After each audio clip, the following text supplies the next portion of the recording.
de son tapis rouge pour Gbagbo, un concept de sacré beau goût sous la houlette du peuple hatchan, affine son plan d'accueil pour le retour du fils de Mama, prévu pour ce 17 juin 2021. Tapis rouge pour Gbagbo a arraché un mot à l'honorable Michel Gbagbo, député de Yopougon. Vêtu d'un t-shirt blanc à l'effigie de son père et encadré par quelques sympathisants, il a déclaré que le président Laurent Gbagbo est le chaînon manquant pour la réconciliation en Côte d'Ivoire. Les frères hatchans, propriétaires terriens de la ville d'Abidjan, nous demandent d'aller massivement l'accueillir avec nos tapis rouges pour lui souhaiter bonne arrivée sur sa terre natale, a affirmé Michel Gbagbo en poursuivant, demandant que cet accueil se fasse dans la joie, dans la paix, sans violence, mais avec un cœur blanc. Pour rappel, il est demandé aux citoyens de se déplacer avec un morceau de tapis rouge, afin que du parking de l'aéroport à la statue Akwaba, soit sur 4 km, il soit déployé le plus long tapis rouge jamais déroulé à un homme politique. Le tapis rouge symbolisant l'honneur que mérite le président Gbagbo après une longue traversée de rivière. Georges Taïbanson, journaliste émérite, s'est aussi exprimé au micro de Tapis rouge pour Gbagbo, en ces termes, avec un sourire. Le plus long tapis rouge sera déroulé à monsieur le président Laurent Gbagbo. Tu ne veux pas marcher sur ce tapis? As-tu à tirer en l'air un?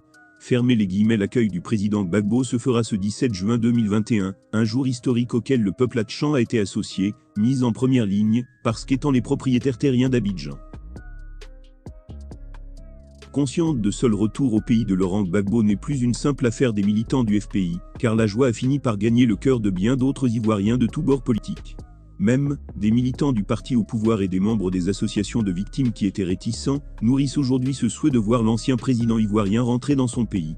La mobilisation a gagné, à cet effet, toutes les couches sociales, et de nombreux Ivoiriens sont volontairement partie prenante de l'accueil de l'ex-chef de l'État ivoirien. Cette mobilisation s'explique simplement par le fait que tous les Ivoiriens sont fatigués de constater les blocages au niveau de la réconciliation nationale.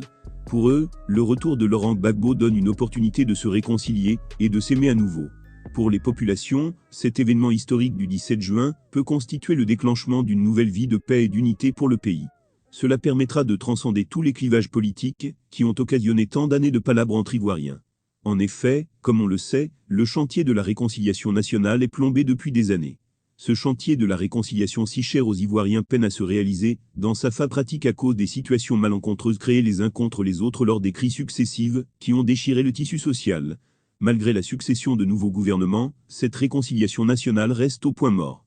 Conscient de ce que la déportation du président Gbagbo à La Haye est pour beaucoup, le régime en place, avec ses partenaires savent bien aujourd'hui que son acquittement et le retour au pays de cette pièce maîtresse de la vie politique ivoirienne pourrait constituer un élément déclencheur d'une nouvelle vie d'unité et de paix pour les Ivoiriens, d'où cette grande mobilisation qui a dépassé le cercle des partisans de Laurent Gbagbo pour s'étendre aujourd'hui à tous les Ivoiriens.